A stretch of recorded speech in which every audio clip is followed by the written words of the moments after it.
Dieu n'a pas encore terminé sa pensée pour un Israël.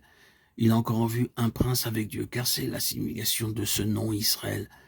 Cet Israël spirituel, céleste, auquel vous et moi nous appartenons, est appelé à cette vocation.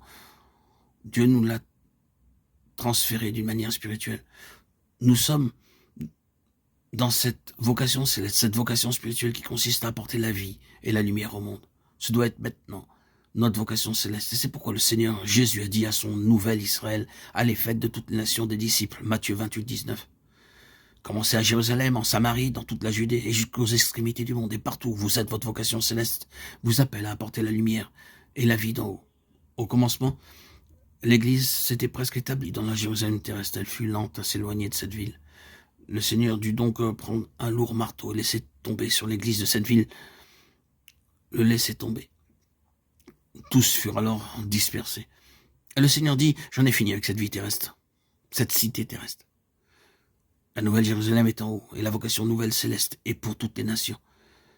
C'est la vocation céleste de l'Israël spirituel désormais, mais elle doit arriver plus tard à la plénitude.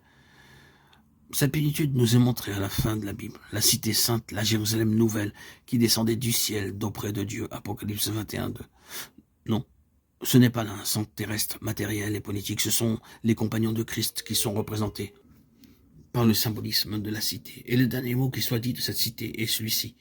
Les nations marcheront à sa lumière, et sur les deux bords du fleuve se trouve l'arbre de vie, et les feuilles de cet arbre sont pour la santé des nations. Apocalypse 21, 24 et 22, 2. Avons-nous remarqué que nous avons changé un mot? Notre traduction dit pour la guérison des nations, mais ce mot n'est pas correct. Les nations n'auront plus besoin de guérison dans l'éternité. Que Dieu soit béni. Mais elles auront besoin que leur santé spirituelle soit développée. La plupart d'entre nous n'avons plus besoin d'être sauvés. Souvenons-nous en passant que le mot salut dans le texte original signifie santé. Être maintenu dans un état de bonne santé, telle est la signification du mot salut. Être spirituellement en bonne santé.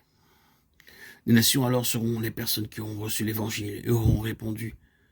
La terre sera remplie de la connaissance de la gloire de l'Éternel, comme le fond de la mer par les eaux qui la couvrent. Habakkuk 2,14.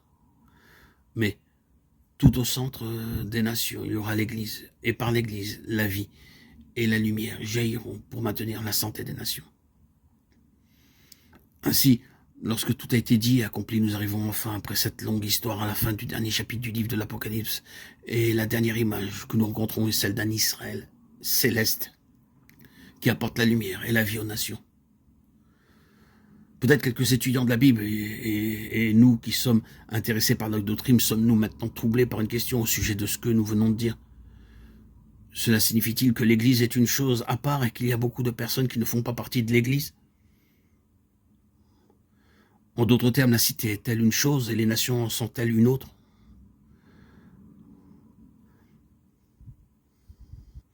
Nous n'entrerons pas dans une discussion à cet égard, mais j'aimerais vous ramener à cette lettre aux Hébreux pour y trouver la réponse.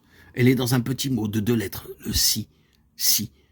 Nous sommes les compagnons de Christ, si. Sa maison, c'est nous, si.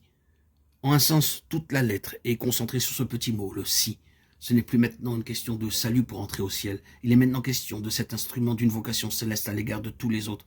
C'est ici la hauteur de la vocation céleste.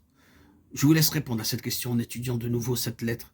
Elle semble nous dire que tous ne seront pas la cité. Si tous étaient la cité, où serait la campagne? Non, la cité est le centre, le siège de l'administration, du gouvernement et de la lumière. Tout le pays tire sa valeur de la cité. Il semble que ce soit la vérité exprimée ici. Il est possible d'entrer au ciel tout en n'étant pas dans la cité. Si vous êtes troublé à cet égard et que vous soyez en désaccord avec ce que nous venons de dire, je ne puis que vous répondre, reprenez la parole.